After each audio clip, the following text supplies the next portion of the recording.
জাহান্নামের আগুন আল্লাহর কাছে অভিযোগ দেয়, ইশতাকাতিন নারু ইলা রাব্বিহা। নবী বলেন জাহান্নামের আগুন আল্লাহর কাছে অভিযোগ দেয়, ও মালিক, আগুনের এত গরম, আকালা বাযী বাযন, যেন আমার কিছু অংশ আরেক অংশকে খেয়ে ফেলতেছে। কে অভিযোগ দেয়? জাহান্নামের আগুন আল্লাহর কাছে বলতেছে, ও মালিক, আগুনের এত গরম, এত গরম, সহ্য হয় না, মনে হয় আমি আগুন আমাকেই খেয়ে ফেলতেছে।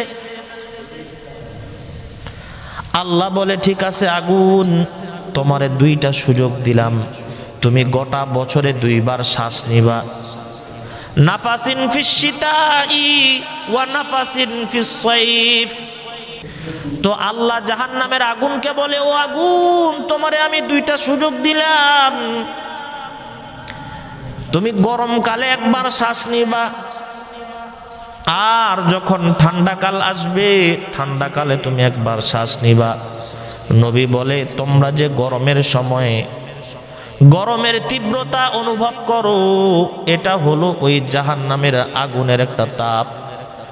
আর শীতকালে যে তোমরা তীব্র ঠান্ডা অনুভব করো, এটা হলো জাহান্নামে একটা ঘর আছে জামহারির, এই জামহারির ঘরের ঠান্ডার একটা অনুভব তোমরা করো। আমরা মনে করি জাহান্নামে শুধু মনে হয় গরমই আছে, আগুনই আছে, আর মনে হয় কিছু নাই। আগুন দিয়ে যেমন মানুষকে শাস্তি দেওয়া যায়, ঠান্ডা দিয়েও মানুষকে কি দেওয়া যায়? শাস্তি দেওয়া যায়। এই বর্তমান শীতকালে যদি একজন ব্যক্তিকে বরফের মধ্যে রাখা হয়, বলেন তো এর কষ্ট হবে কি না? তো আগুন দিয়ে যেমন শাস্তি দেওয়া যায়, ঠান্ডা দিয়েও মানুষকে। নবী বলেন, ঠান্ডার সময় যে ঠান্ডা অনুভব করি, এটা হলো জামহারিরের ঠান্ডা। সাহাবীরা বলল, হুজুর, জামহারির আবার কি জিনিস? জামহারিরের ঠান্ডা বললেন। নবী বলে, বাইতুন যুলকা ফিহিল কাফির, জামহারির হলো জাহান্নামের মধ্যে এমন একটা ঘর,